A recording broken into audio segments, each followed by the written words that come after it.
Senate chamber. Sound.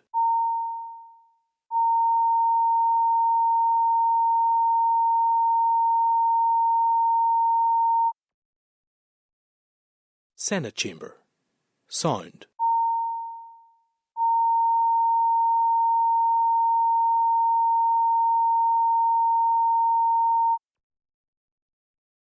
Senate chamber.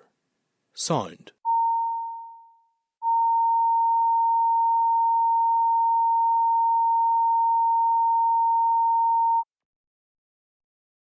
Senate chamber. Sound.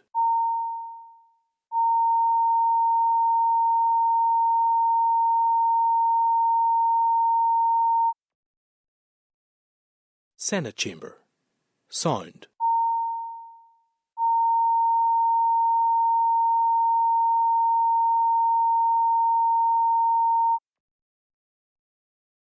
Senate chamber. Sound.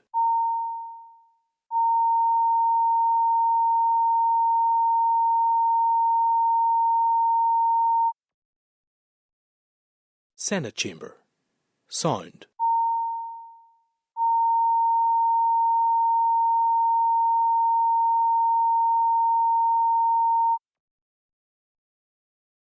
chamber. Sound.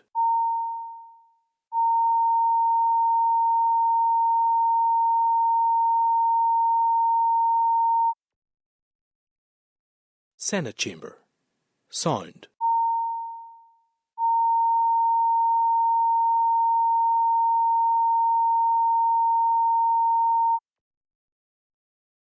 Senate chamber. Sound. Senate chamber. Sound.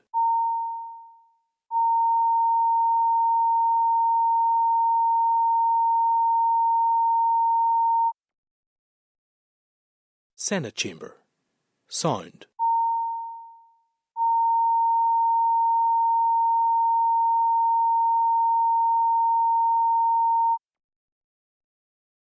Senate chamber. Sound.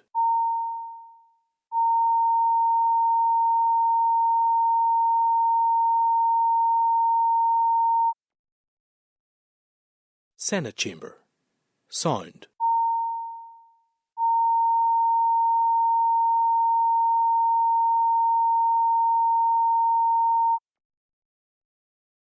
Senate chamber. Sound.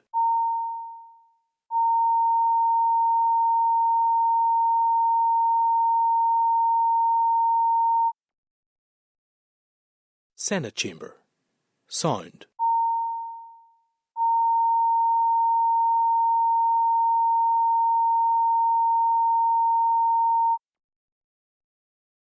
Senate chamber. Sound.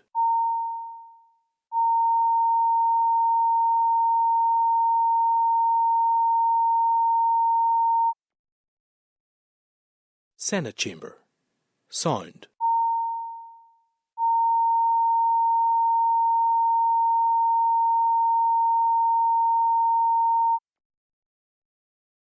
Senate chamber. Sound.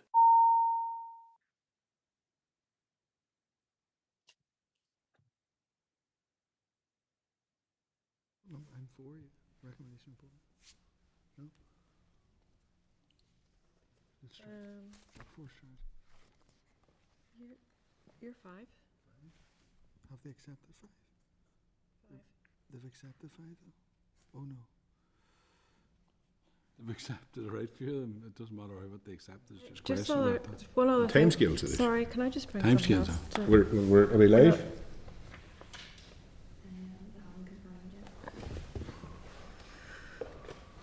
It was the questions for the answers What's from this the live? department. We didn't circulate that, did we? Okay, thank you. Okay, members, welcome to the 67th meeting of the Public Accounts Committee in this mandate. Can I advise all members that the committee meeting will be recorded and broadcast throughout Parliament buildings and online. There could be a slight delay between public and private sessions. Please be patient with the system. Can I also advise anybody who will be joining us in the public gallery that they're welcome to use the mobile devices provided there in airplane mode or on silent. The Assembly Wi-Fi password can be found in the gallery rules, and it is not permitted to record or take pictures of today's proceedings. We proceed as follows. Have we any apologies, Clerk? No. Okay. Joining us online today with John Burrows, MLA, Gemma Dolan, MLA, and Gareth Wilson, MLA. Colin Gildernew, MLA, will be joining us shortly, and the other members are here and present. At item 2, can I refer members to your packs for a copy of the draft minutes of the meeting held on the 12th of March at pages 6 to 11 of the meeting pack. Can I seek agreement that those are an accurate reflection of our meeting? Agreed. Thank you. Okay, members, as always, can I remind everyone to consider the full agenda for this particular meeting, and that any relevant declarations are made early in the meeting to ensure that they're recorded in open session in the interest of transparency. Has any members any declarations to declare at this point? No. Okay, thank you. Okay, members, at agenda item 4, we have some chair's business. Members will be conscious, following agreement from the committee, that the Deputy Chair and I met with RCGP yesterday to discuss ongoing issues with access to GPs. There has been a summary of the meeting provided in your packs. Are members content to consider that, or would members prefer I went through it? Yeah, well, you have it in front of you, so we can, if there's any issues, just we'll pick it up as we go. Okay. Any matters arising? Okay, members, at agenda item 6, we have correspondence. At page 16 of the pack is correspondence from NIPSO to their latest report, the follow-up report on the progress of the healthcare waiting list communication. Are members content to note that correspondence? Read. Members, at pages 18 to 20 of the pack is correspondence from the Business Office, including notification of a contingent liability from the Department of Health in relation to respective indemnity in relation to a Centre for Digital Healthcare Technology City deal collaboration between the BHSCT and the Ulster University. I'll ask the clerk to brief the committee. Yes, thank you, Chair. Contingent liabilities over, I think it's 300,000. It's quite rare to come before the committee. There is some issues just around procedurally how they should be considered by the Assembly. So it was considered last week by the Committee for Finance, so they are taking it forward to get clarification on how these should be properly scrutinised in the future. Okay. Members, any questions or content to note? Enter. Okay. Further correspondence is at pages 22 from the Committee for Infrastructure, requesting an update on the MOR on the major capital projects follow-up report. Are members content to respond to advise that we have no indicative timescale for the provision of the MOR, but are actively monitoring it? Members content? Okay, members, we'll now move to our main item of business today. At agenda item 7 is the departmental briefing, the MOR on access to GP services. And within your packs, you'll have the following documents. The clerk's memo was at pages 23 to 32. The MOR on access to general practice in Northern Ireland at pages 33 to 48. Hansards from the Department of Health evidence to the inquiry at pages 49 of the pack. Health and Social Care NI reset plans at pages 50 to 66. And the Department of Health details of our witnesses today and biographies at pages 66 to 69.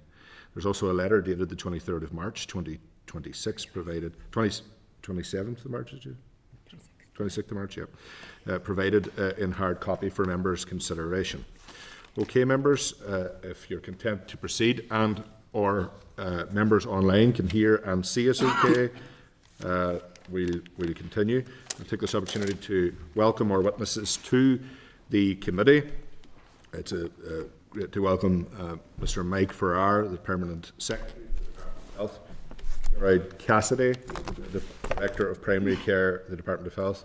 Joining us also here is Stuart Stevenson, Treasury Officer of Accounts for the Department of Finance, and Darina Carville, CNAG from the Northern Ireland Audit Office, other staff members. Welcome back to the Public Accounts Committee, and thank you for agreeing to attend the committee today along with your colleague. Thanks for providing information requested at short notice yesterday in advance of the session, but you'll appreciate the nature of the request and we appreciate the response having received it at short notice. The committee has recalled you today as accounting officer because of the department's recent response to our report on access to general practice, which we believe fell significantly short of what is required or expected by this committee.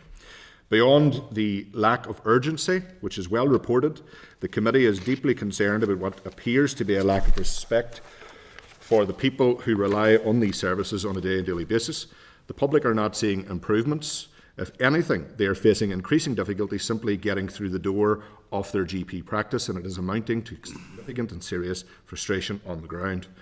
Not only that, but also detrimental circumstances for those who are affected and can't get access to that vital health service.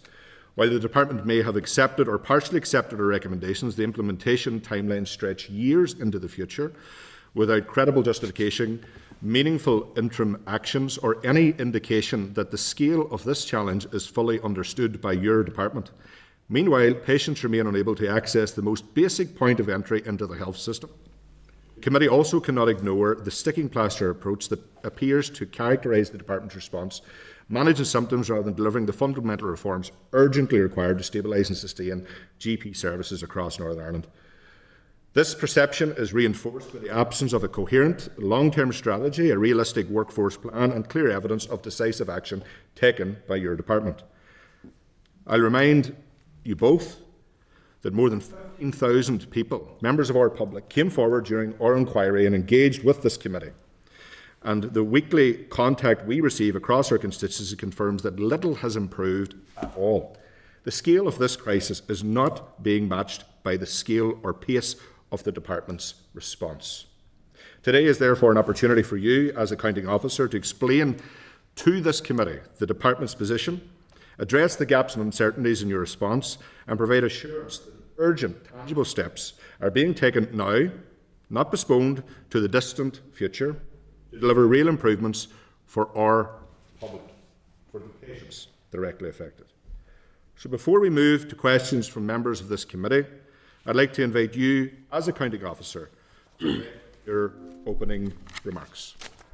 Well, thank you. And I really welcome the opportunity to address the committee this afternoon. I completely recognise the criticism that the committee made, and I know that you were disappointed with the response, so this is a real chance to assure the committee of, first of all, the importance that we place on GP access, the priority that it's given in our work going forward, and my commitment on this issue. And I really acknowledge that the weakness of the original response did not reflect, I think, accurately our policy intention, our actions, and the fact that this is a strategic direction as well as it could have and should have. So I take responsibility for that. In order to defend those statements, I'll just say a few things. I mean, GP access can be seen as a narrow issue, but it's not. It's actually fundamental to our approach to resetting health and care in Northern Ireland, and indeed our contribution to fiscal sustainability, which is one of the other big issues that we face in terms of health and care spending, which we are trying incredibly hard to manage in the context of Northern Ireland's overall finances. To defend that, if you look at our reset plan, it is all about managing demand, and managing demand relies on early intervention, earlier diagnosis, secondary prevention of those people with chronic problems who are potentially manageable in primary care if they can get better access, but who will end up otherwise in hospital environments or independent care homes, etc. And so when you look at our strategy for the future, access to general practice is at the heart of our strategic direction and what we need to do. So over the course of this session, I'll hopefully be able to demonstrate that the weakness was in the written response, not the policy action. And I think it's important to differentiate between the two, and I'll try and make sure you understand why I'm confident I could deliver that. Secondly, for this committee to understand, it is a major strategic objective for us, and we know that stabilising and reforming general practice is crucial to being able to deliver our neighbourhood model of health, our ability to prevent people deteriorating, etc. So this is a key priority for us.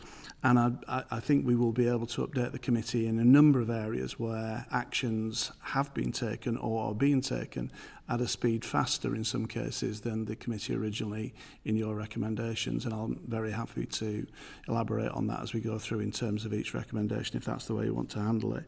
So I think there is a lot more to say.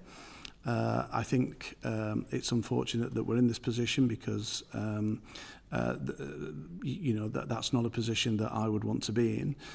There are 3 mitigations, and this is my only point that in that. One is at the time of our response, and we still, five days out from the beginning of a financial year, I don't have a budget. I don't know in terms of expenditure what, and there are some areas here where we would like to increase expenditure, but until such time as I have a budget and I have to live within my means, as you know, that's more difficult to commit to in terms of yourselves. The second is that this predated something which we have as draft because we don't have a budget yet, but is our operational planning guidance which commits to our priorities for next year, which I'll quote a couple of things of during the course of the afternoon, which tell you exactly what we're saying to the HSE are our priorities for action. And thirdly, at the time that we put in our response, we were in a delicate position in terms of renegotiating with the NIGPC about returning to the negotiating table to open negotiations for a new contract. And one of the things in dispute was some access indicators that we had put into last year's contract, which the GPC felt weren't appropriate, and therefore we were in a position where it was harder to do that. I'm pleased to say that we've navigated that, and as I'll say in the course of the afternoon, we are now in negotiations with the GPs about a new contract, of which access is one of the key criteria. I hope as we go through the course of the afternoon that we'll be able to reassure the committee that the actions that you saw, that I believe are absolutely fundamental as well, are being taken forward, and that we can certainly address most of those recommendations and give you updates as to where we are with them, but also if we have chance there are some further thoughts that we are having about how we might move these things forward.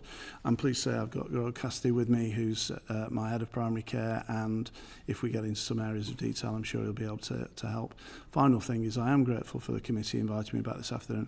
I am still wrestling with a kidney infection at the moment, and if I put my hand up and you were able to give me a comfort break, that might be helpful if I need it in the course of the afternoon, but it's no disrespect to yourselves. Thank you. Thank you for the opening remarks. We're conscious you've had a recent spell of ill health, and we do wish you the very best in that recovery, and of course there'd be no question over any required break should there be one needed at any appropriate time. You'll understand, Mr. Farrar, why this committee felt so strongly to request that you're brought back before us for a number of questions. The MOR that this committee considered was, as in your own words even, now confirms weak and doesn't indicate any form of urgency or seriousness in relation to the very serious crisis that we are hearing about day and daily that is affecting all of our people across Northern Ireland. It needs to be dealt with.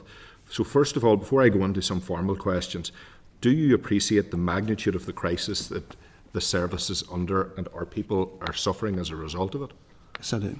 Fully, absolutely. And I know that what we're delivering at the moment is not acceptable and it's not where we want to be, and we will commit to improve that.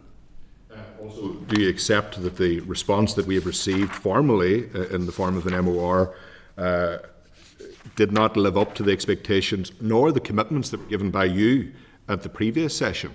Because I can tell you, when I had looked through it, whilst many were partially accepted or accepted, and that is to be welcomed, the timescales were entirely unrealistic and didn't give a sense of urgency that this is something of a priority for your department. And I think, Chair, that the point that I'd want to go into when we get into the questions is to give you very strong assurance that the urgency is present. Indeed, as I say, a number of the recommendations that you've made, we're already committed to in advance of the time frame that you put, but we weren't able to reflect that at the time in the written response. Okay. We have assurance that in future, as a committee, that any future MORs will be more detailed and will be satisfactory in terms of quantity and quality for this committee's consideration. I very much hope so. Yes, thank you. Okay. Mr. Farr, can you set out in clear terms the Department's delivery plan for improving access to GP services over the next 12 to 18 months, including key milestones and how progress will be measured? Yeah. So when you look at the range of recommendations that were put, and obviously the key thing about that is when you look at the areas of activity that came out of your consultation with 15,000 people, a number of those actions are effectively key to being able to improve access. So if you want to go through those 8 recommendations where on that, that's fine. But the first is, do we have an ability to talk to the public about our about use of general practice and where they could access other services as alternatives? Certainly we do. And we have a programme which I'm happy to talk about in the future. I'll keep it high level for now and you can further probe if you wish, called This Is Our Health, which already has talked to 900 people across Northern Ireland about their priorities. The view is that we're using a something for something deal, and the key priority in terms of what people want us to guarantee is GP access. So what we're looking to do there is say, what do you need us to guarantee and what would you do to help us? And one of the things that emerges in that something for something deal is to say, if you can use community pharmacy for those minor ailments, that will help us guarantee the access for general practice when you need it at that level. So that's the first sort of area that, again, I'm happy to describe. We continue to look at those areas where we have inappropriate access and understand why that's the case. And because we're going to be introducing clinical decision-making tools into access to secondary care, and we will work with the general practice community around people who are coming through their doors who could be managed elsewhere. We have a second area there where we'll be informing ourselves as the strategy that we need to pursue. The third thing, and this is really important probably in the context of what the strategy looks like, is that we're in active dialogue now with the general practitioners about how we might change the nature of their contracts in order to support improved access. And the reason that matters is because in general practice, they're contractors, and therefore when you want to influence the way that general practice works, you have to align that with their contractual incentives. And so access being at the heart of that is important. The fourth area is that alongside that we have a vision for general practice, and we have started that conversation in advance of the recommendation here. That was started on the 4th of March, and that vision for general practice is, well, what is the priority? How do we work with our GP community?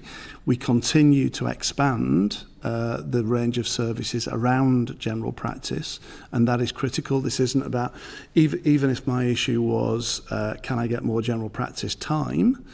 And that takes time because, as you point out quite rightly, by the way, our workforce planning has not been good and our workforce strategy needs to kick in, but that has a time lag.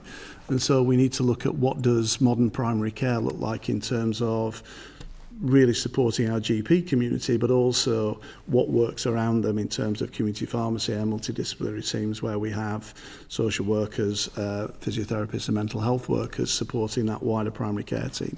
So GP access, if you like, is a multifactorial kind of area, and we continue to invest in multidisciplinary teams.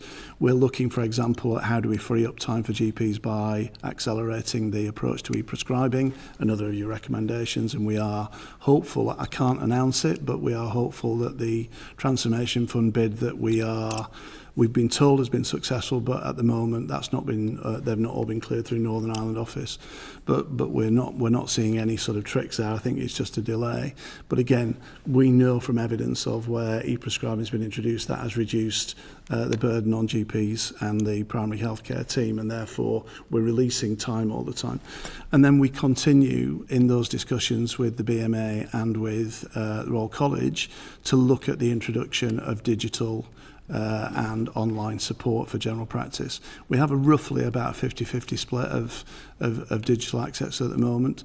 Just to give the committee one example, I mentioned that I'm battling with a kidney disease.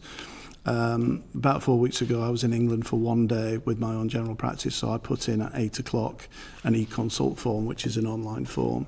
At 8:20, that had been triaged by a GP who rang me to say that you need to come in and see us. I went in at 9:20. I was seen by an advanced nurse practitioner, and by 10 o'clock, I'd got my prescription picked up through an e-prescribing, and I was out the door. I only had one day in England, and that is this kind of how do you optimise the value of your individuals alongside the opportunity of technology. So we undoubtedly will be looking at technological innovation to try and help our GPs. Our GPs, I think, do incredibly well to manage the demand that they face, but we need to think about how do we channel that demand to make sure they see only the people that they want to see or need to see, probably is best, and how we use that wider primary care team to ensure when you do need a general practitioner. And my last point on this, Chair, is that I'm a huge believer in the idea of a specialist generalist. Every time that someone with a complex problem like frailty, and these people are ending up in our hospitals because we're not managing them well enough in our community, hence why we're focusing on to neighbourhood. But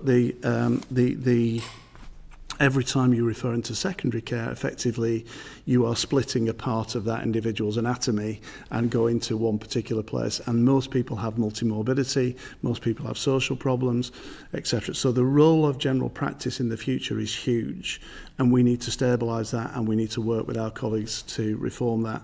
So that's why those strategic bits of contracting and vision, which you highlight in your report, are so crucial to get buy-in from our GP colleagues to what is the solution around access.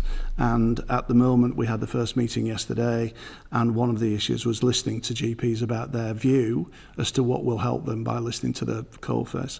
So those are the areas. In terms of measuring progress, we'll talk, if you want, this afternoon about some of the arrangements that we have in place to take public opinion through the course of the next 18 months, and we'll continue to use access standards as one of the areas that we want to specifically understand and make sure that we're getting better public satisfaction.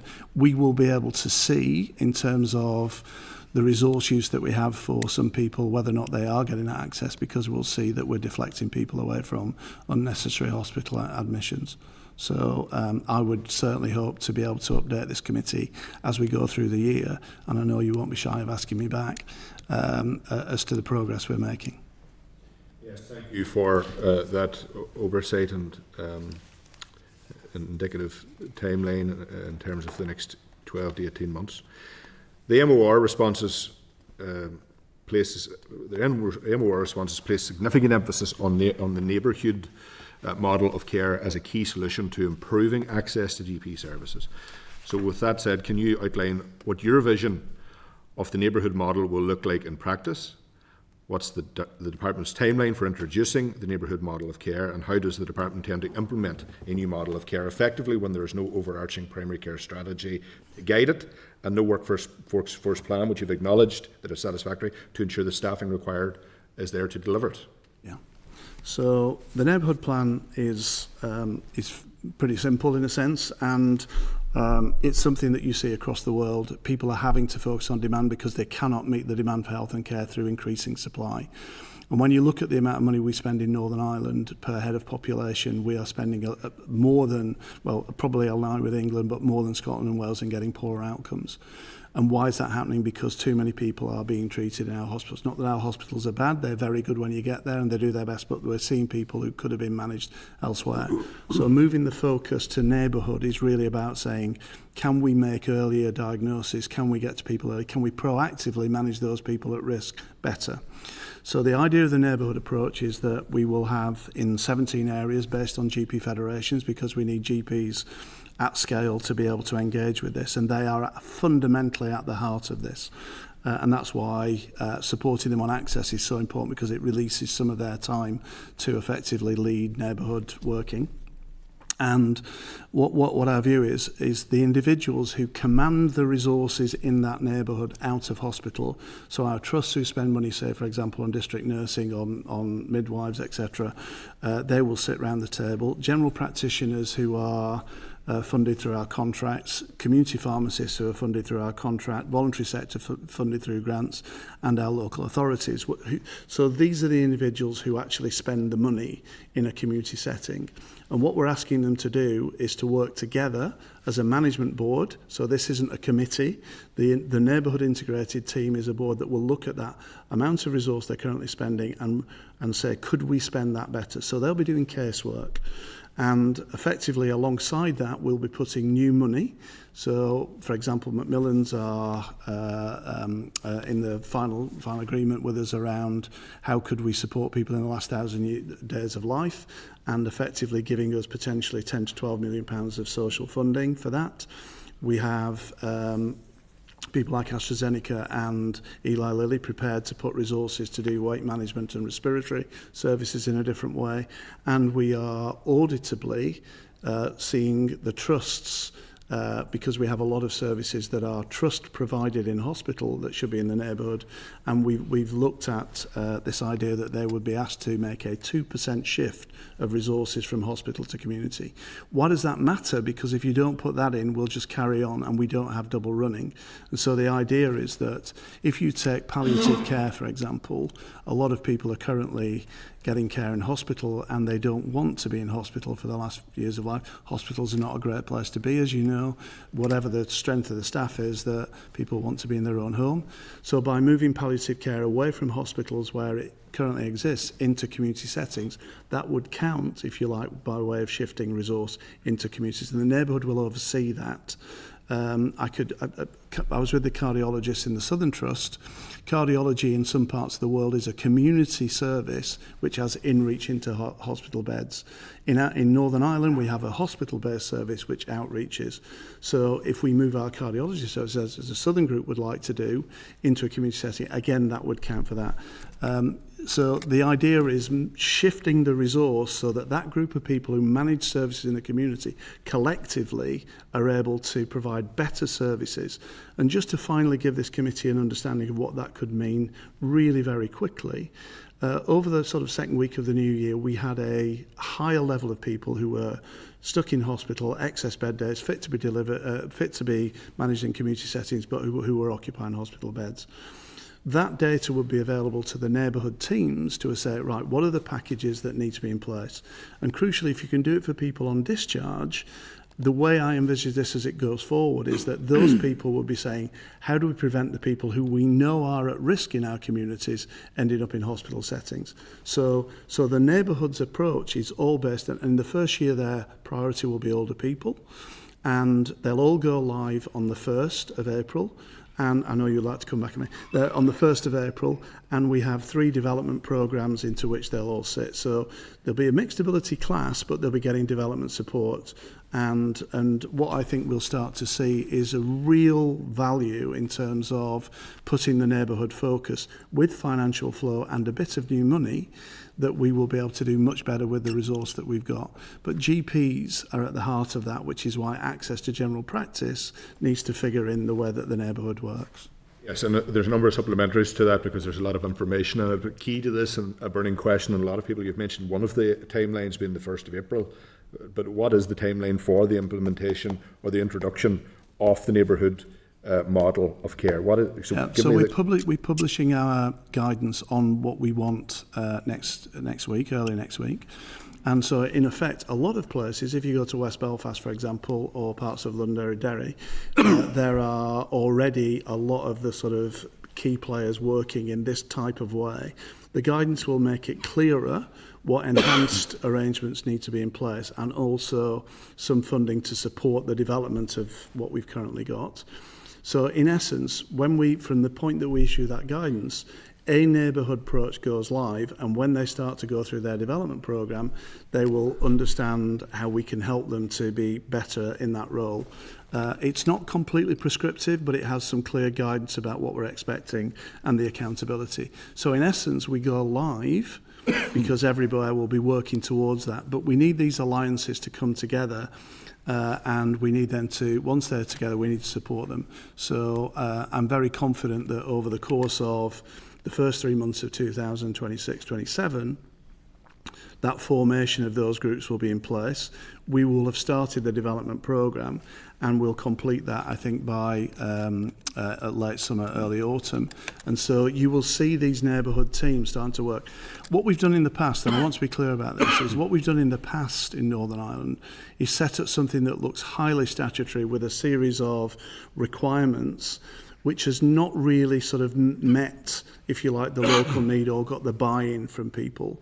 And so we've got this balance of direction of what we need, some flexibility about meeting local needs. It's very different in Belfast to Fermanagh, for example. And we will be helping and supporting them to be effective in terms of managing this transition that we want to see. So that leads me nicely on to a very important question, because in order to ensure that this is effective, what engagement has there been with GPs on the neighbourhood model? If this is all going to be going ahead in the next week in terms of publishing this, what engagement? Yeah. So, Garrod can answer because he's been part of that. There's been considerable number of engagement exercises. We started back in sort of September, really, with a whole series of engagement exercises. We had a call for evidence, many of which have come from general practice and primary care in communities, so you can see that level of engagement. I've, on a number of occasions, been involved in conversations with general practice about the ideas in the neighbourhood model. We're looking to work potentially with a GP leader to help us as a champion for this. Even this evening, I'm doing a second presentation over the last 4 months to the Royal College Council. This is featuring as part of the discussions on the GMS contract with the GPs, the GP Northern Ireland GPC. So I think there's been considerable engagement, but you will appreciate that the more people start to understand what it is, the more questions people have. So this is iterative. Sorry, can I just go? We'll just interject slightly. I heard that the Vice Chair and I, along with the Clerk and Assistant Clerk, met with our CPGE yesterday, and that is not what they are telling us is the case. They're saying there's been little to no engagement in relation to this neighbourhood model. What would you say to that? I don't think that's fair. I'm with them this evening, and Ursula, who I know and rate very highly, and the committee council people, I think there have been a number of exercises. There was that we can point to where we've had GPs in the room. It might not always have been done through the college, but yeah. I mean, No. As Mike said, we started kind of fairly wide-ranging process of engagement workshops from September forward. There was some of those were broad-based and had multiple stakeholders. So we had one that was specifically GP focused, just to address their issues in detail. There's been any number of other briefings aside from that. I think one of the things that we want to kind of communicate to all stakeholders in this is that, and a minister has said the same, that when we publish the guidance, this is like we're getting to the start line, and we've got a very ambitious plan to how we get moving beyond that. But there is the guidance that we're going to publish will set out the rules of engagement. There's areas that are already working in this way, and it'll be very familiar to them. The kind of key, I guess, the GP leaders would have been, I would say, would have been well versed and well exposed to this. It's possible that maybe individual GPs would have been less well exposed, but I think the point is that we're at the start here, and there's a process to follow. But we've got GP representation on the programme board for this. There's GPs are on the are in the design of the INTs, And as Mike said, we're looking at kind of GP kind of leadership at a high level as a kind of a figurehead for the programme too. So there's a journey to go on, but that's in common with all stakeholders, I would say. Just a minute of what was said, just to be for accuracy's sake on the public record with RCPG yesterday. In their view, the department is trying to roll out a neighbourhood model of care without first establishing the baseline.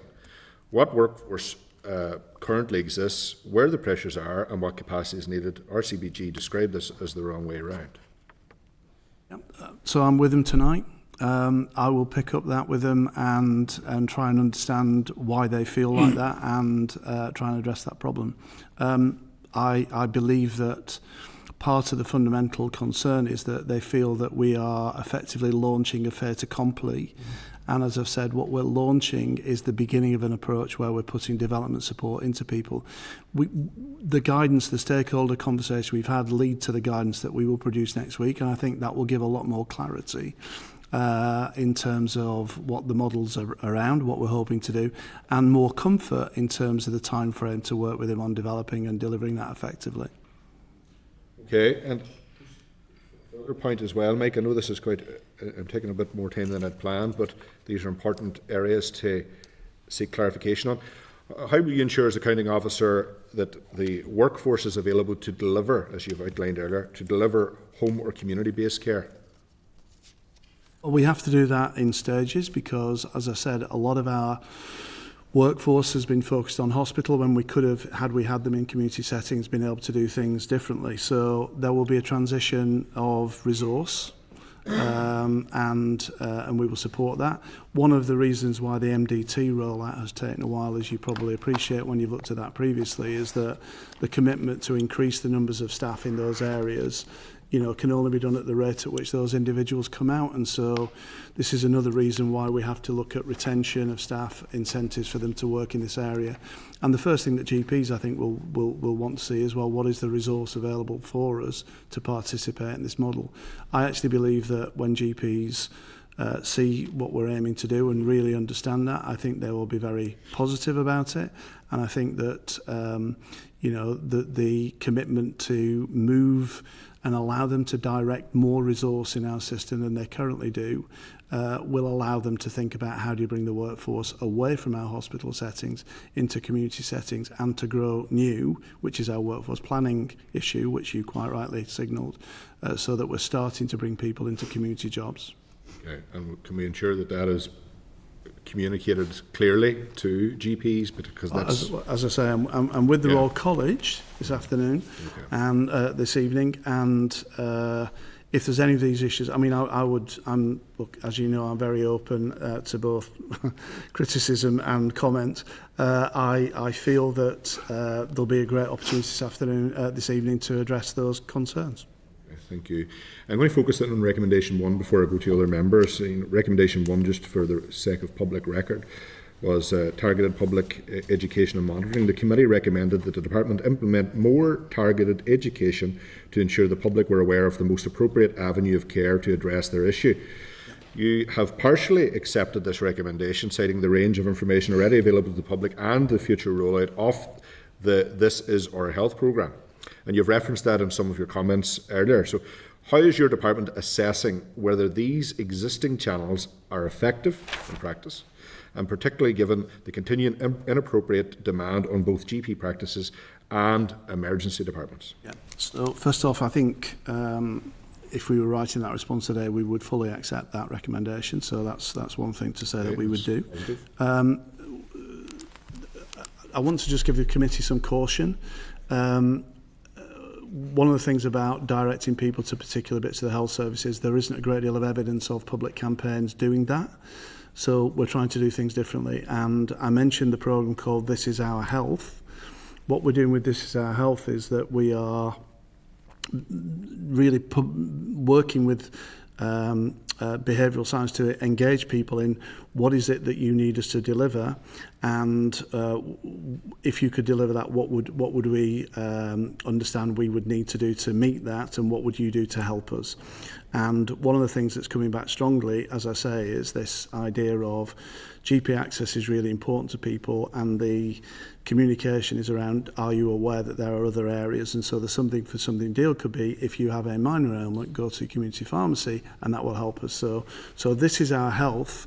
We've currently spoken to 1,000 people. We'll be speaking to 120,000 people to get the basis for that deal. So that vehicle will help us to understand how better to engage with the public.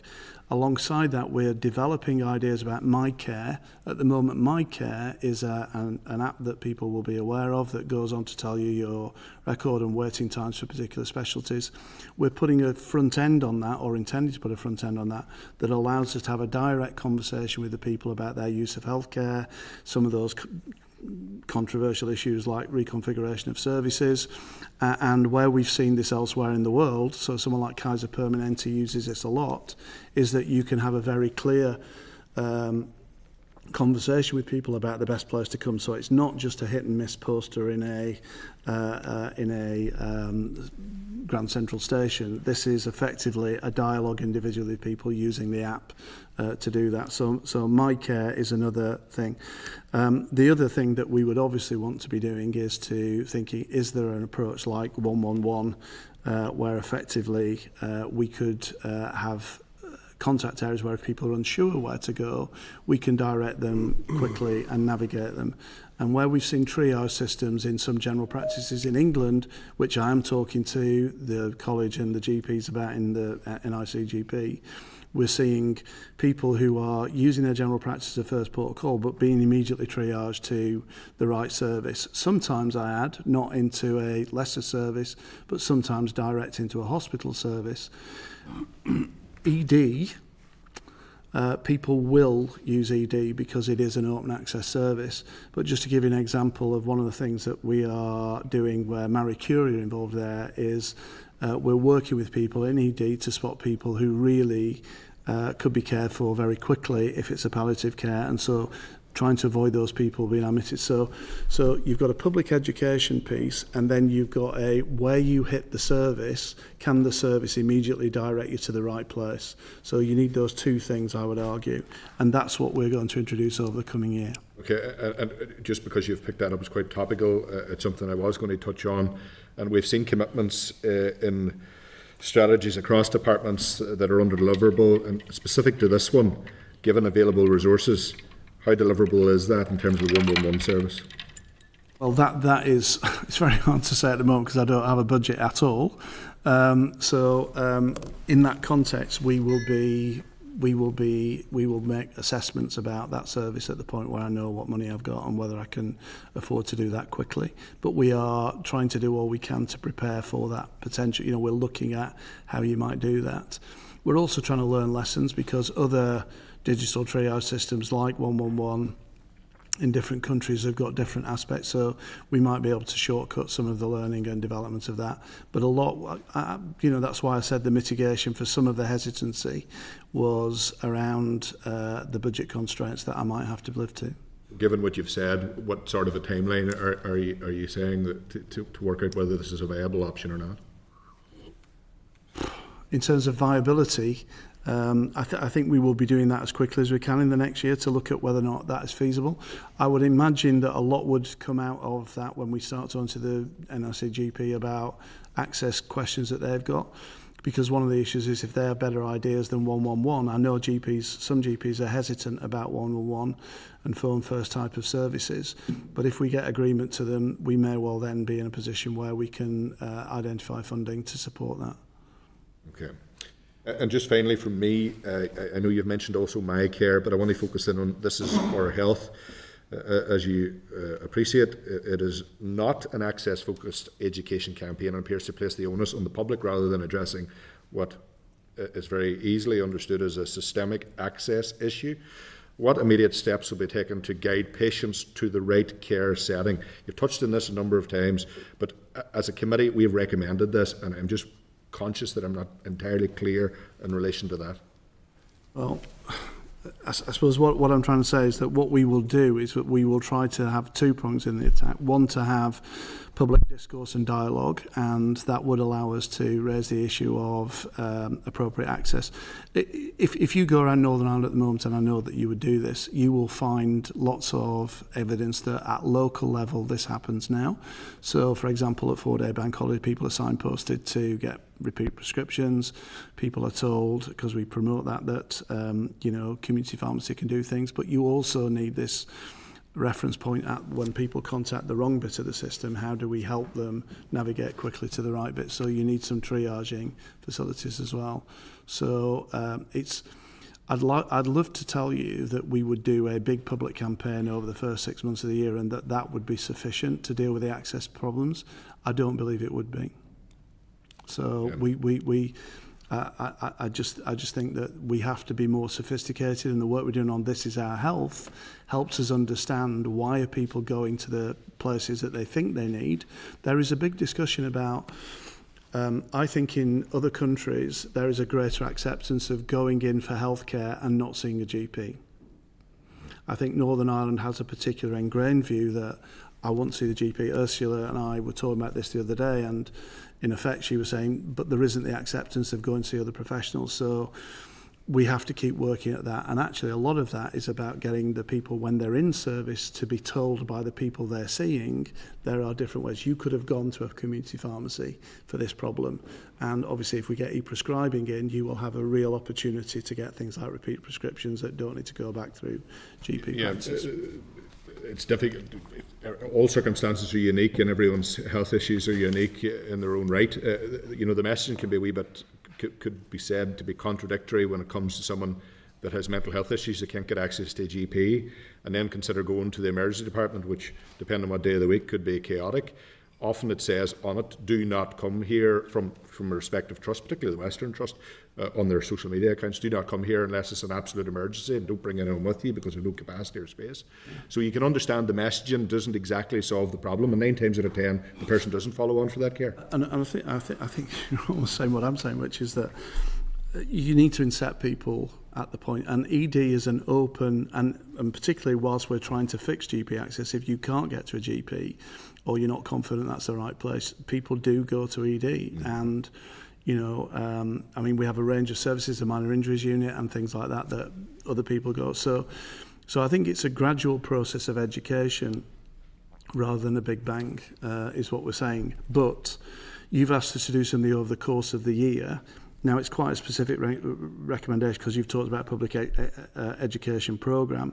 I think what I'm saying to you is that the work we're doing on This Is Our Health is going to address that issue, but it won't address it by running a big campaign, if that's what you had in mind. Other services or service professionals who will be watching this session today will be saying, we don't have the capacity within our services. There's not the professional services available to do exactly what you've just described. Would you say there is capacity, or what would your concern be in that regard? I think we're not using it well. Do we have enough capacity to deal with demand as the way it is? I don't think we do, so we have to manage that demand differently. So I think we can help to use the capacity that we do have better. And I do believe that there are examples which we will be talking to the Royal College and the BMA about, of examples where we've increased capacity because we've managed demand in a different way. And we value the time that a general medical specialist has available to deal with the people that only they can deal with, by moving people sometimes faster into secondary care because there is advice and guidance or whatever from a consultant to say this is an immediate admission, or indeed to move some more minor problems away from that into community pharmacy and community services. Social prescribing, for example, is a very good example. Alongside the neighbourhood model, we intend to roll out social prescribing. That will move some people who really don't need a medical intervention to get support from peer groups in community through the voluntary sector. We have a very good voluntary sector, but we don't contract with it as well as we should. And so there are things that we can do to improve capacity. I think at that point, as we start to do that, you'll then start to have a clearer view about what is the capacity that we actually require in the right places. But at the moment, it's hard to do because we have people who sadly are not getting the care in the right place at the right time. Yes. Okay, I'm going to allow Colin to come in, and just before I do it, and Cahill's going to do the next focus on the second recommendation. You've mentioned the community and voluntary sector. I think it's important just to put on record, because this committee has witnessed the great work that goes on in the community and voluntary sector.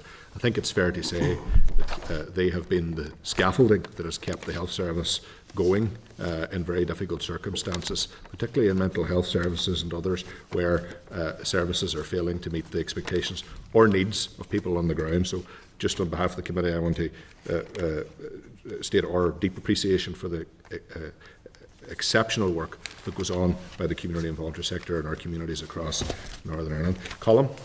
Yeah, thank you, Chair. And it's just, I was a bit surprised, Mike, to hear you saying there around that people are wanting to see the GP rather than a more appropriate professional, because it feels a wee bit new to me, that in a sense, although I'm not saying it's not true, and certainly if GPs are saying it has to be taken into account, but I would have thought the greater part of the problem is that people are having to see GPs because the other profession they need to see, they're on a waiting list for the other professionals, and that's actually driving more demand into that side of the system for GPs rather than the way that you described. So there's a bit of chicken and egg here, I think. Where we have our MDTs, obviously there is opportunity and access in that. We have a number of our advanced nurse practitioners who are part of the primary care team as well. We would like to get that comprehensive coverage so that everybody has that available to them. That allows the GP to sort of move in that direction. But the reason that I'm giving you that is because at a meeting I had with the RCGP, like the chair and vice chair, we talked about this idea of triaging, through immediate response to people about where you need to go. And one of the points that was raised with me, which is surprising to me, was this view that actually a lot of people in Northern Ireland are not as happy with being referred to other people. But that was something that was reported to me. I've not done a survey, and maybe that's where we'll come on to about experience that people want.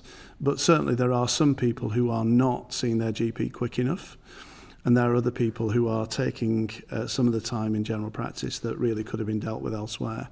So we haven't got this right yet.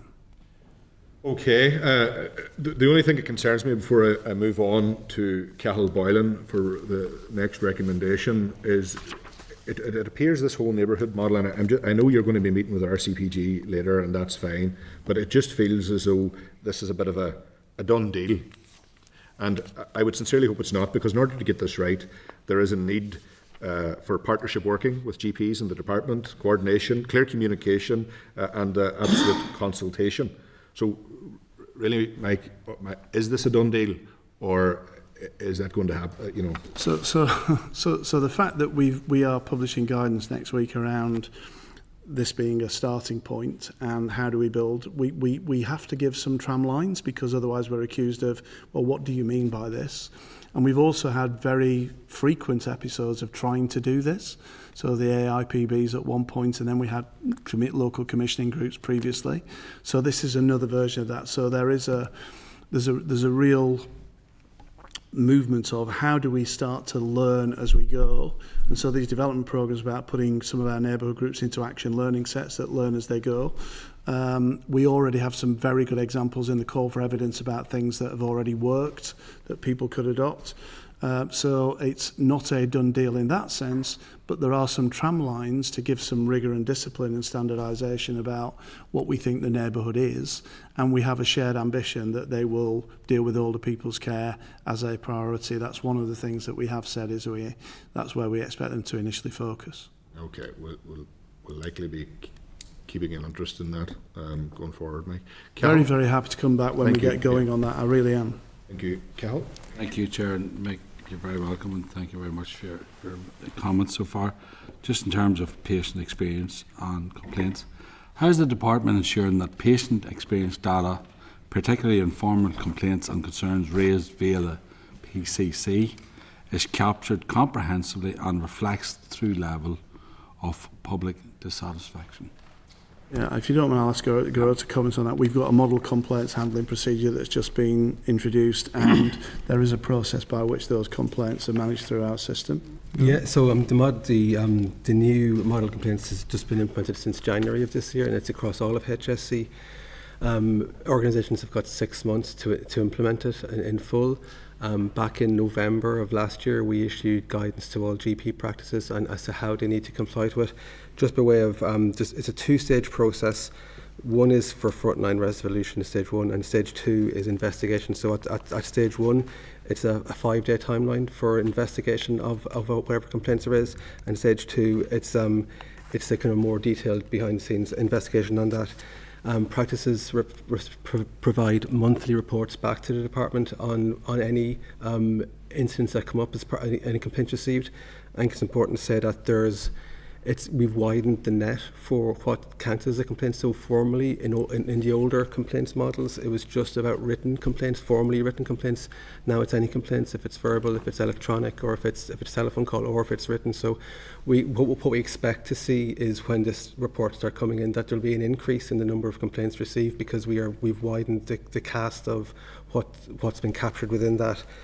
In terms of learning, under the new model, there's an analysis done centrally of what complaints are received, and the majority that we see are for local resolution, but where it's necessary, where there's either regional learning or where there's specific issues that need to be addressed or communicated more widely, that can be done in one of 2 ways. It can be either communication directly with all practices to highlight certain issues, or for practice visits. So if it's specific to particular practice and is concerned about that can be the subject of, or can be included within the regular regime of practice visits. So there's a real intense focus on getting that feedback. On the, like you said about the role of the, and just to add that there's a publication scheme for those as well. So those returns on that are captured in the departmentally published HSC stats. So it cover HSC and primary care. So it's kind of fairly comprehensive system in place. It's still bedding in, so it is quite new. Oh no, appreciate it. And I know it's early, but I mean that's why I followed on the Patient Client Council's presentation. It's early days, but there's no early. I know it's only started in January. Yep. But there's no indication just yet. They're not really due in to be fully implemented until January. I'm sorry, in 6 months until June. I know, but I mean, we'll be obviously keeping the committee appraised of progress here and all these things, so we can capture it then. Okay, just proactively around that, and we are talking in the GP contract negotiation about how patient experience informs appraisal of practices, etc. And the final thing is that we are working with PCC on this idea that the whole of our system has people as partners, and Ruth Sutherland and Mayo are very, very strongly now influencing all our policy, so that we've had a real step in terms of the patient voice influencing our policy way beyond what we've done before. And if I can just supplement that, so PCC are on the programme board for the neighbourhood development, and they are leading one of the work streams on that kind of public and patient engagement, which is a really important strand of neighbourhood. Oh no, I appreciate it. And I just asked the context, because the chair is right, but people listening in today, this is the reason why we've done the inquiry in the first place. So people are keeping an eye on it. Just my second question is, the committee recommend systematic region-wide gathering of patient experience data. Why has then a wide patient survey not moved beyond consideration, and when will it be implemented?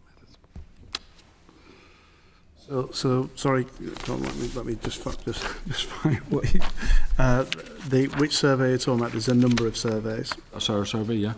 Right. Rather than the complaint survey. 15. Exact figure, 15. 15,000. Over 15,000 people in the survey we've done. Okay. So look, we are continuing to look at surveying our population. We have a number of surveys that has given us information on the staffing levels or whatever, and I think we have to, as I say, look at all our areas where information from patient experience really helps drive change and improvement. So I'm not specifically aware of what survey that you're referring to there, but gathering patient information is really critical to the vision for primary care. So I'm not certain what that one's about. Is it around recommendation 6 around the ONS? Recommendation 2 in relation to the NI-wide survey we done. We've received 15,000 responses, yeah? Yes. I mean, does the recommendation capture an action specifically on that, or? The recommendation 2 says the Department of Health is currently considering the development and introduction of a Northern Ireland-wide patient survey. Right. So that was partially... If that's what we said, that's clearly what we will do. That's the question we're asking. Partially implemented. I mean, I think it's worth. I mean, we've touched on with the GMS contract and the kind of issue we had last year over some of the access indicators. One of the things that we were looking to include last year with GPs was for patient level serving for patients within that. I mean, that's something that we ultimately didn't introduce for last year, but we are looking. We've just re-entered negotiations with GPs now, and kind of meaningful measures for patient experience is part of the negotiations. It has moved beyond considering is what I'm oh no, so it is, yeah. If I was getting confused with recommendation 6, which talks about another survey. So maybe giving us a new MOR after this. Apologies for that. Yeah. Well, that's just to find the third. Sorry, I now know what you're talking about. That is in discussion with the GPs through the negotiations. So if we're after information from our GPs, we would have to effectively build that into contractual arrangements with them.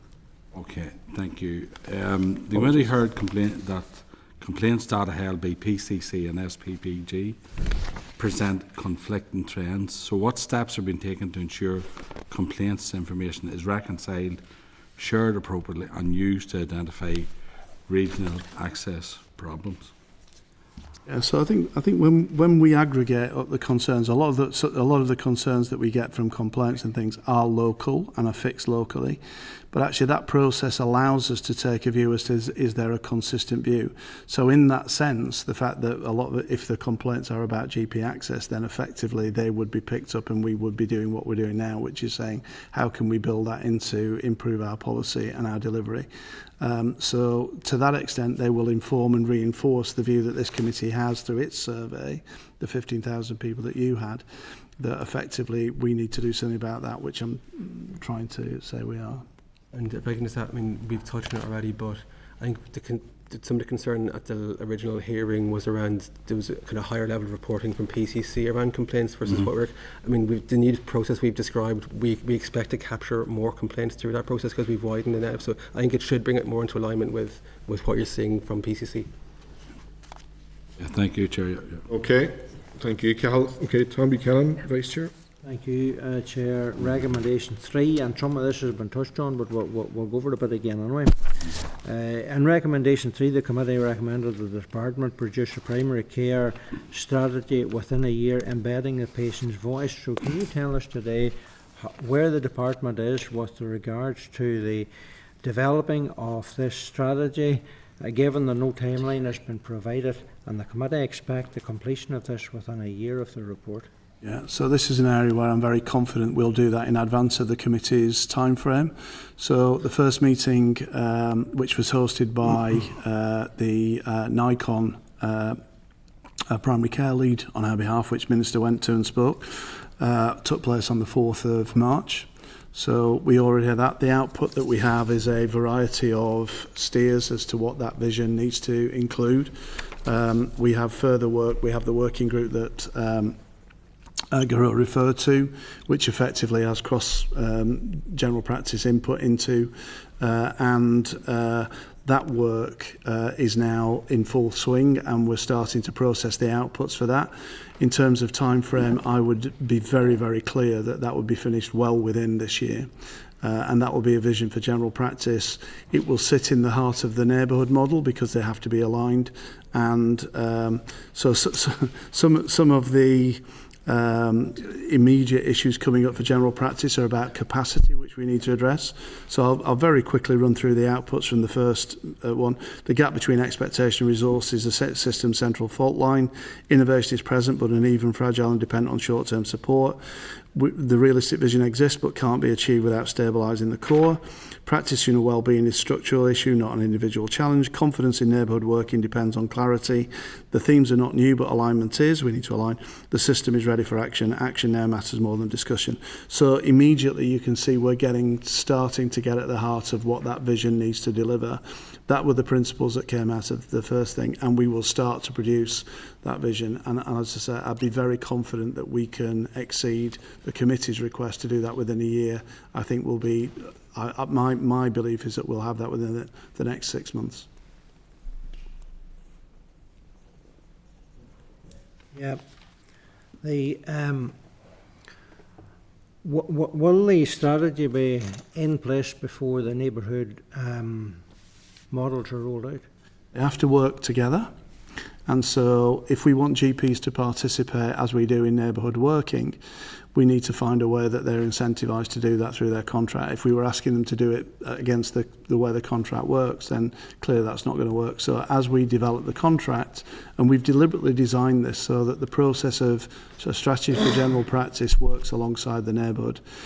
If we'd taken a different view and said we need to get the neighbourhood model in, the risk is that it would have not dealt with a vision for general practice. If we'd have said we want a vision for general practice and then we'll do the neighbourhood model after that, I think Northern Ireland would be struggling because we would be a further year down the line before we're actually into demand management. So I think the sequencing is to run those alongside each other. A number of players involved in the vision are also players involved in helping us develop the neighbourhoods. So we got crossover. Minimum access standards were a core part of the committee's recommendations. Why has no date been set for agreeing these standards with the GP representatives as yet? So I go back to where we were now. Obviously, whilst things are in negotiation, putting them into the public domain is not easy, but there is correspondence that we have with the GPC around their view about re-engaging with us on a new contract and agreeing next year's contract. As you know, we've had collective action. And one of the things that they felt, and I'm not criticising for this, I'm just making this a fact, is that the access standards that we were putting into last year's contract, if you like, that the new ones, they weren't particularly happy with. They didn't think they would achieve what they wanted to achieve. And so we agreed as part of bringing them back around the table that we would suspend those and we would pick access standards up as a core issue in the new contract negotiations. The first contract meeting happened yesterday. So again, I'm not telling you this is something in the dim and distant future. And at that issue, it was very clear from our side. I've brought a new person in to lead our contract negotiations, very experienced individual who's worked with the BMA before, trusted, and she was clear that access is a key issue for us in the negotiations. So it is effectively now being dealt with. Thank you, Chair. Thank you, Tom. Okay, David Honeyford. Thank you, Mike, for coming in. I want to look at workforce strategy and the data around that. Yeah. But how can the department credibly proceed with transformation, with major service redesign, without a primary care workforce? Yeah,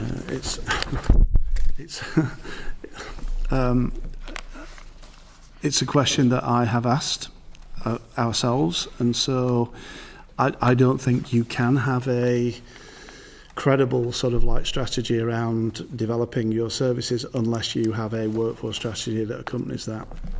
Workforce strategies tend to be very difficult in health because, when you do the workforce planning, you always have a lag time. We know that the time it takes for new staff to qualify, and you're looking at staff who leave, etc.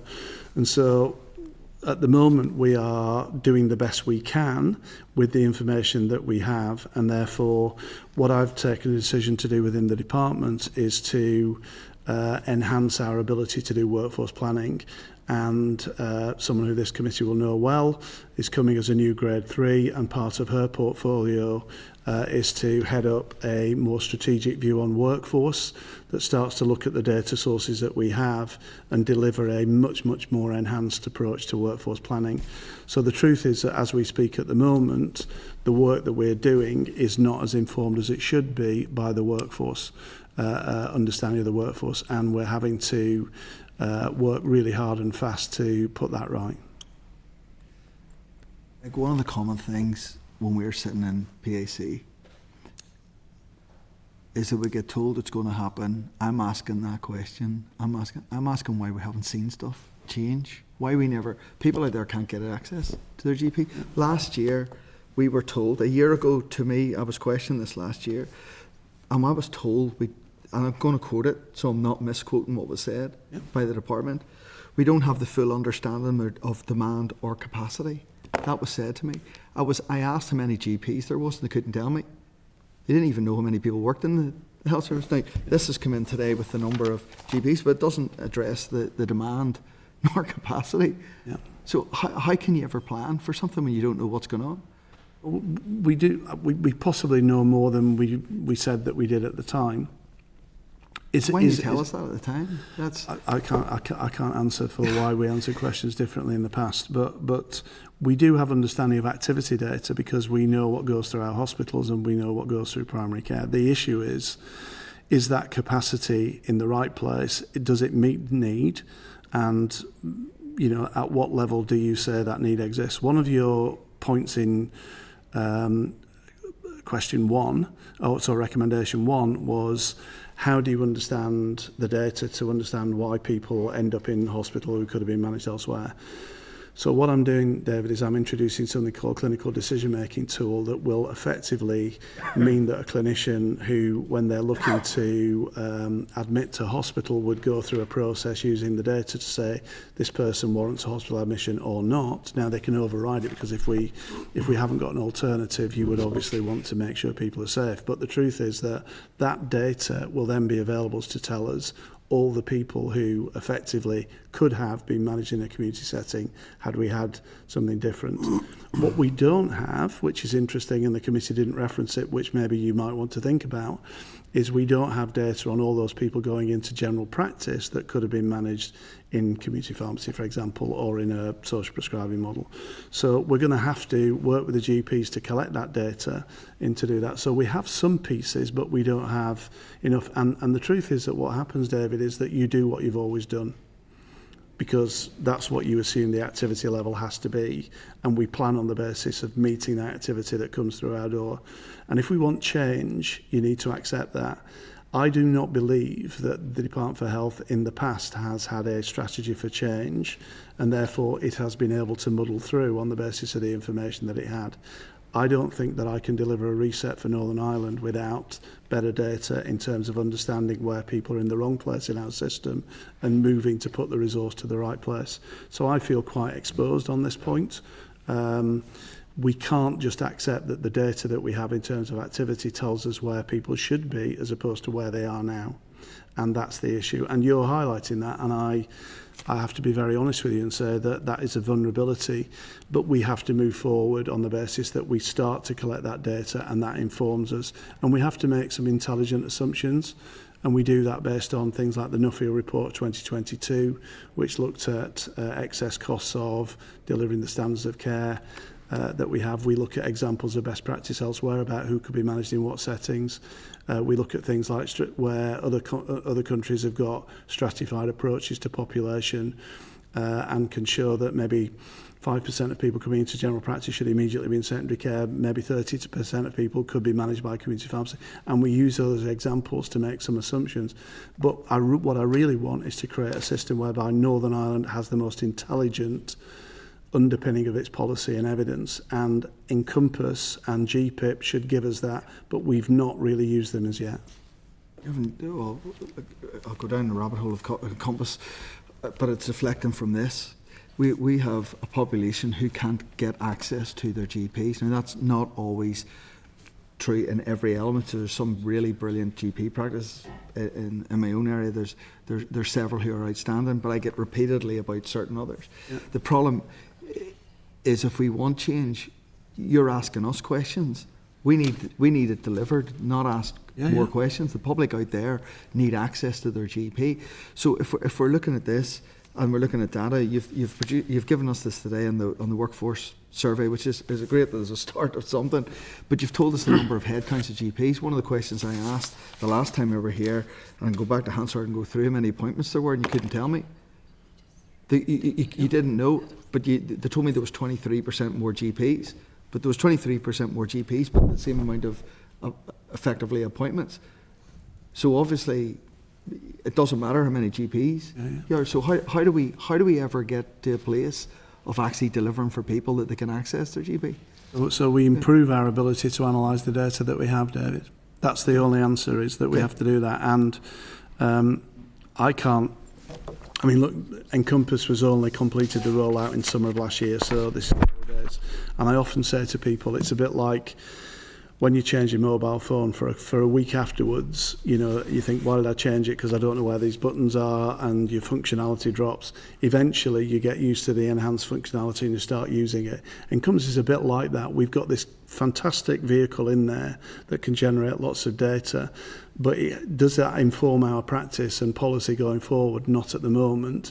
Is it helping us think about where people should be? At the moment, it's helping individuals get better care, but we're not at the moment using it in a planning way to improve the quality of our services. So that's one of the things that I want to do in Northern Ireland, is to help us use the best data system in the world that's generating this fantastic data to really underpin that. And I don't want to be in a position where I'm saying to you, we haven't actually either got that data when we do have, or we're not using that data.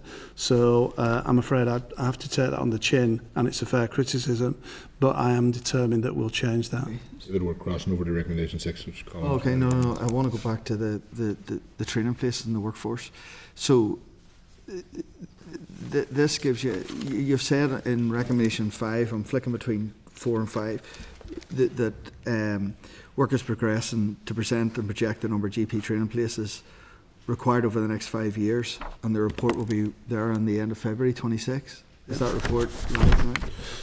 I mean, Guru knows more about this than I do, but this is our training places task group. Yeah. And yes, that is due to report shortly, I think, or we're analysing the report. It says February 26. Yeah, no, well, so next week's April. No, so that group has presented a report on its recommendations for training numbers over the next number of years. We just received that in February, so we're currently looking at that, and it's been considered alongside wider training needs. So I think there's a subject to go to Minister in the coming weeks around wider training places, of which GP will be one of the ones considered within that. So the report. So we have got the report as indicated in the response. Okay. So that report has been delivered. Yes, has, yeah. On time. Okay, that's at least. So just to add to the previous conversation, I think it's worth noting that when we were last here, we said that survey response. You've seen some of the outputs in the letter that came in today. That wasn't yet complete at that point, so that is new information. So I fully agree with Mike. We need to get better at analysing data, but this is new data to us, and we'll have more new data coming in next year from the second year of the return. Okay, Colin Kilderney. Yep, thank you. So, taking back to the original report that we did, we had heard from the department that it remains very difficult to secure reliable data regarding patient access to services.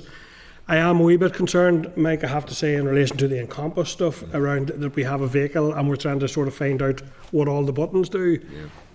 But it's not as if this is something we have bought. This is a vehicle we built. Yeah. This was bespoke, built here.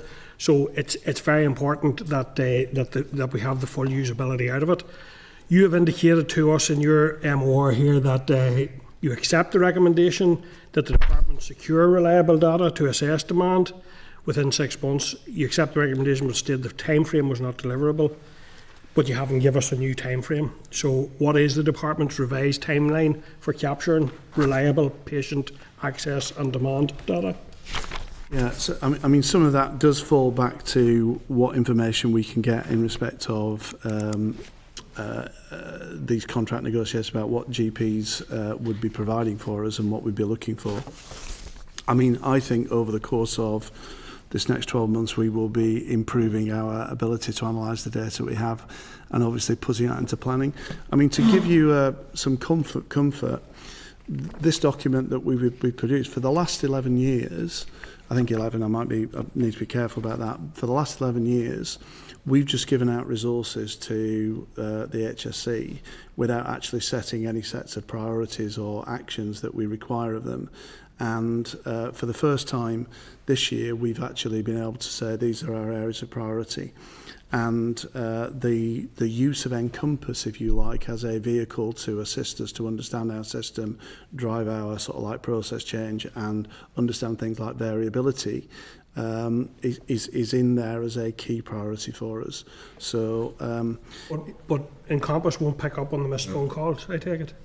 on the phone calls. The missed phone calls? Well, again, that comes back to what we're specifically asking of general practice as part of the contractual obligations. I mean, on that point, sorry to cut across, but we 3 years ago did some work to try and assess the unmet demand. So the systems couldn't capture it. So it's not even there are systems that you can provide more lines and can capture some, but if you're getting an engaged tone, fundamentally that's not getting captured anywhere in any system. So it's absolute demand is really hard to measure. So that's what I'm asking, and what I'm seeking to a clear pathway to improvement on that issue.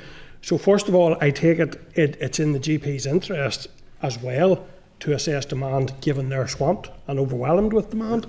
That everybody has to know what the demand is in order to have any hope of planning or moving towards making it better. So surely it's not it's in everyone's interest. So surely it can't be that hard to find a way to record the missed calls plus the volume of calls that do go through. So that all has to be captured. But what I'm asking is, how long more is it going to take to have that information? I'm not sure I can give you a specific commitment on that in terms of where we would be on that. What I will commit to the committee is that in the discussions we're having with GPs about how do we collect information about demand, we will make that priority in the conversations about what contractually they're happy to supply to us and what we would need as their commissioner with the taxpayers' money that we spend to try and understand that better. So again, what I might have to do, Chair, is send you a note on that as we progress that, but I don't want to commit to a date and then disappoint you again. So, but I think what you should be assured is that we understand that if we can understand demand better around general practice, we have a fighting chance of actually improving access, because we know or would know who's actually trying to get to general practice who could be dealt with elsewhere. Given this in everyone's interest, I hope there's good cooperation. The other thing is, given significant amount of public money have gone into assisting GPs with phone lines, surely it's possible to put in place an electronic counter of the missed calls and things like that. Like, so surely this is not overly onerous on GPs, because the last thing GPs need is for their forms to have to fill out, or surely this can be done electronically. Look, I'll take that away and examine that. I don't know whether that's, but you would have thought it must be of people who phone and then don't get through, and there must be other systems. I will use my networks to look for people who can capture that and give you that data and see if we could adopt that in Northern Ireland. And I'm not saying that's the only piece we need to capture, but I'm just saying that should be a basic. Just on that column, just the conversation that Tom and I had with our CPG confirmed that there are examples of where that data is being collated. In Northern Ireland, so it is possible, and it would do no harm possibly make to the conversation. If you're happy through the clerk to pass that on to us, Ursula will give you that information. I'll speak to you this afternoon. Yeah. What gets measured gets done. Yeah, exactly. Despite we get the measurement right. Okay, thank you. Okay, Stephen. Okay, thank you, Chair. Thank you, folks, for your presentation so far and coming back to see us. Just recommendation 7 around the contract handbacks, which obviously is a topical issue, as you appreciate, and I appreciate the numbers have receded slightly, which is welcome, but it is still a matter of concern, the number of handbacks. There's alarming statistics going back over the last number of years, around 5 years, even one within my own constituency just in the last 2 weeks, which will impact 2,000 patients. So it highlights that it is a very topical and timely issue. So we obviously as a committee recommended an immediate review of contract handbacks, including incentives around locum rates and the capability of trusts as well to deliver primary care services. This has been partially accepted, stating the reasons for past handbacks were not captured. So I suppose we're keen to know what mechanisms will be introduced to ensure the reasons for future contract handbacks are recorded systematically, given the committee's instruction around the need for an immediate review. Yeah, so I think it's a great question, and the truth is, as we responded to that, we don't at the moment have a lever that we could oblige someone to tell us that we know it's multifactorial. We know some reasons why people do. If we were to introduce something, again, we would be required to sort of change some contractual relationship as a consequence of that. I think that it's pleasing, if you like, that the pattern of handbacks seems to be reducing. And in particular, one of the facts we do know is that in areas where we've rolled out the MDT, we haven't had a single contract handback in those areas. I think, is that fair to say? Not where there's been a full team. So Not where we've had a full team. So we're starting to understand what might be a factor in avoiding handback. But it is something that when I was, again, reading what I'd like to do, I think that it might be interesting to see if we can have exit interviews as part of that, so we build that in as a consequence. I would be very interested to know whether or not this is something that we could address. The committee probably wouldn't be aware, but I negotiated the 2002 GMS contract that we currently have. Obviously been amended a number of times since then. And one of the things that I wanted in that contract was to give GPs a statutory right to a sabbatical after 7 years.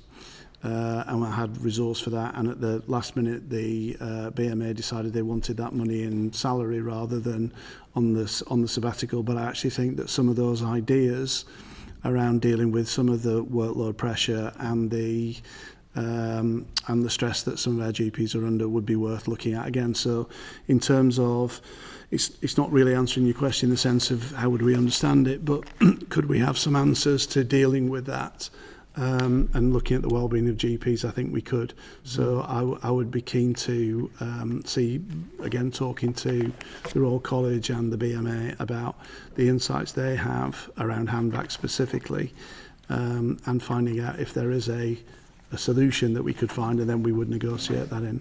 Okay, thank you. And as you say, there is a range of reasons, including retirement and, which are obviously genuine reasons, but they do need to be looked at further. And I suppose with recent experience, and also in my own constituency not too far from here, a number of years ago where this happened, it does cause considerable distress and alarm and uncertainty, for thousands of patients, and it throws up the whole future of that GP practice, and the local knowledge that has been gained between patients and professionals over many, many years. So it's a huge issue. Suppose just finally then to close it off, keen to know around your evidence base that the department bases its assertion that locum rates are not a factor within contract handbacks, and how will the department assess the capability and capacity of trusts to suppose manage practices going forward, and just the reporting around those, if you can touch on that. I mean, we know the number of locums that we have. I don't think we know what they're all being paid, because that would be a matter for them. I think, interestingly, yesterday, as I understand it, one of the topics that came up was this sense of how do we remunerate the locums without it being a greater incentive to move into operating as a locum rather than operating as a GP principal or salaried GP or whatever.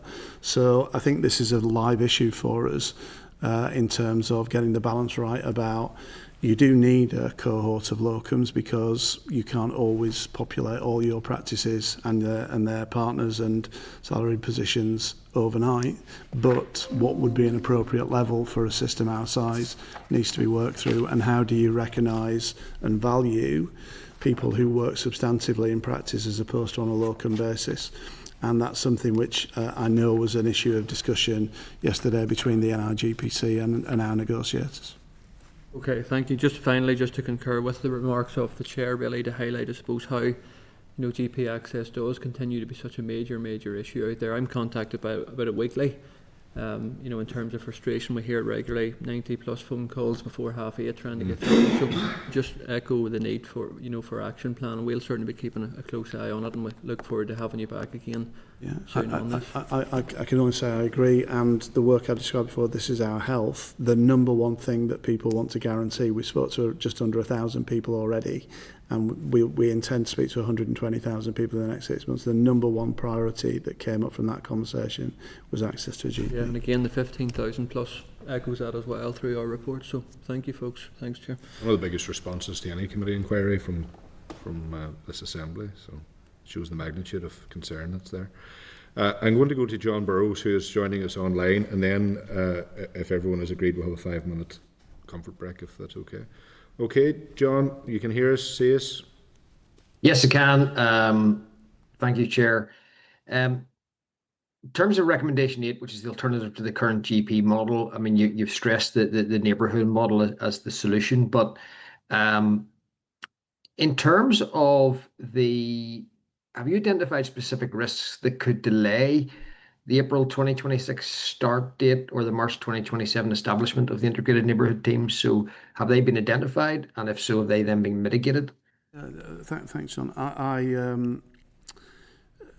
In essence, they all go live as of the 1st of April, but some of them will be very ethereal and some of them will actually be very clearly in place. So as we go through using them as a development programme, I think we have a date at the end of April where we're bringing representatives from all the 17 that we exist together, and we will then be starting this kind of formal process of working with them to get established. So at the moment, the barriers would be, and I think this committee is very rightly warned of some in terms of people's understanding of them, people's perception of them, despite a lot of stakeholder engagement. And so the biggest barrier will be people believing that this isn't another thing that Northern Ireland is doing, that it'll last 2 years and not exist. I mean, so for example, we're not piloting as such because we know the history of piloting, or we're not rolling out on a very sort of slow stage process. We're basically saying we learn by doing, but we support them to do that. We are committed to this resource shift, and that's something that we will audit over the course of the year. So at the moment, my answer is very positive to your answer, so that actually I think the biggest barrier will be a belief and commitment of staff to see that this model is a fantastic opportunity for them to get care in the right place. And I'm, like I say, speaking to a number of GPs in particular about this is really something that I see general practice being able to lead on behalf of Northern Ireland. That look, there are other groups and it's got to be an equal partnership. But the idea is that this really puts the focal point into those communities to keep people away from hospital who don't need to be, to keep people in their own homes. And if I was being very frank with this committee, I would say this is our best hope that Northern Ireland can get the outcomes that we want and within the resources that we have available. And that's a real challenge at the moment, as you know, because I've on record as saying I do not want to come back saying we need more and more of Northern Ireland's money spent on health and care at the expense of communities, education, skills, jobs, leisure, etc. We've got to manage this money that we have better, and the neighbourhood is the absolute way to do it. Yeah. Well, look, yes, I mean, I agree with that broad sentiment. In fact, the entire budget in Northern Ireland, £18 billion for 2 million people, should be manageable if we steered it right. Anyway, look, how will the department ensure consistent delivery across all areas when issues like workforce shortages, unresolved contractual issues could pose you a problem, which you actually highlighted in your initial response? Yeah, I've done a lot of work around variability, and the key starting point for variability is to reveal it. Very often people aren't aware that they are not providing the range of services that other people are. And one of the things that I think the committee really could focus on, and perhaps put us under a bit more pressure, but also talk to the college and the BMA about, is we'll have a practice that sits next door to another practice where practice A is managing a whole group of people incredibly well. And practice B, they just flood through and they go into secondary care because that practice isn't sort of managing. Now, sometimes that's because they're under-resourced, and sometimes it's because they're not doing as well as everybody would hope they would around managing some of those conditions. So variability starts with revealing the data, and it comes back to David's question and Colin's question about how do you use the data.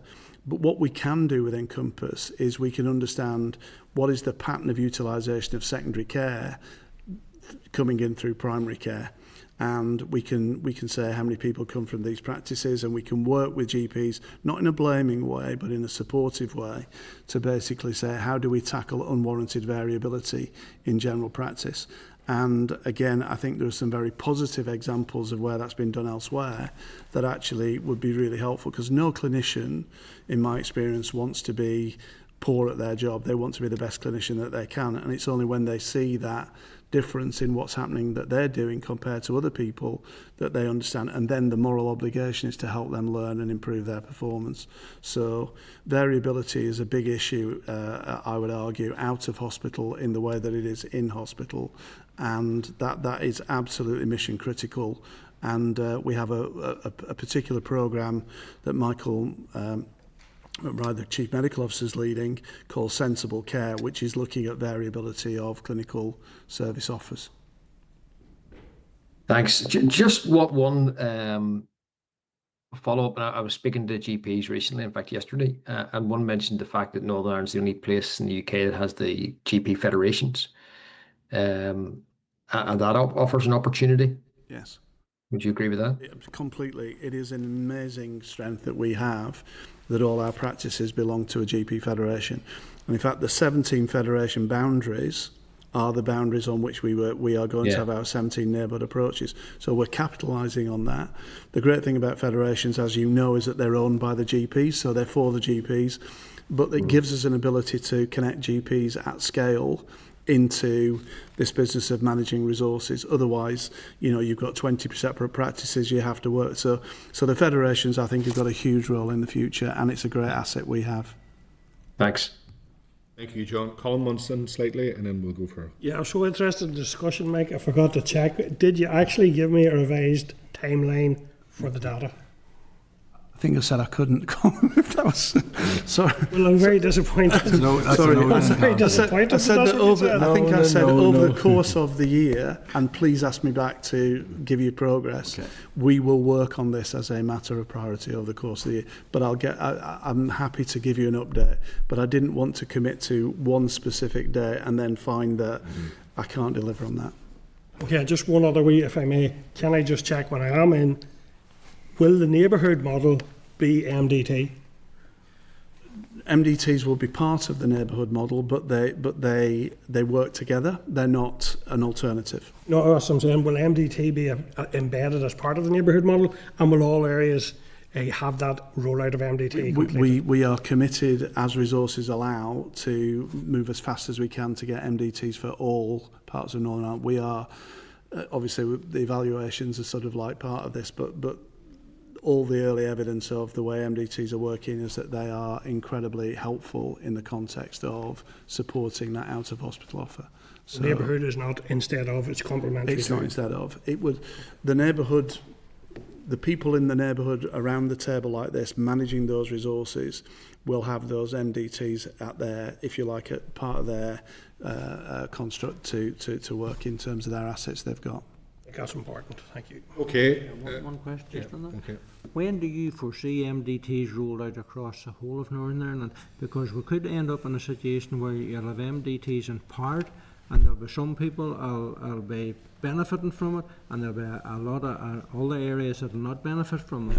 It will not be in place. Because this has been funded through transformation funding, we are dependent on continuing to get support, and we are working to identify the resource, because that only runs for a certain amount of time.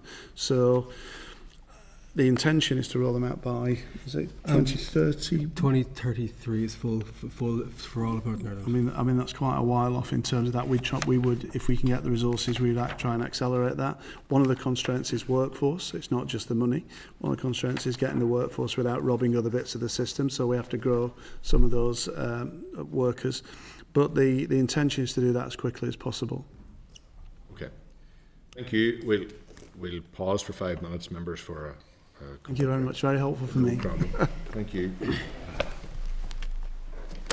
Always a bit of a panic, when you organise a meeting and there's 100 people. Senate Chamber. Sound.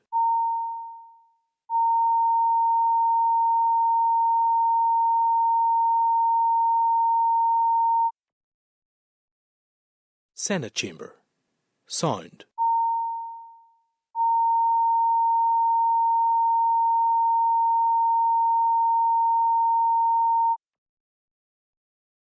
Senate Chamber. Sound.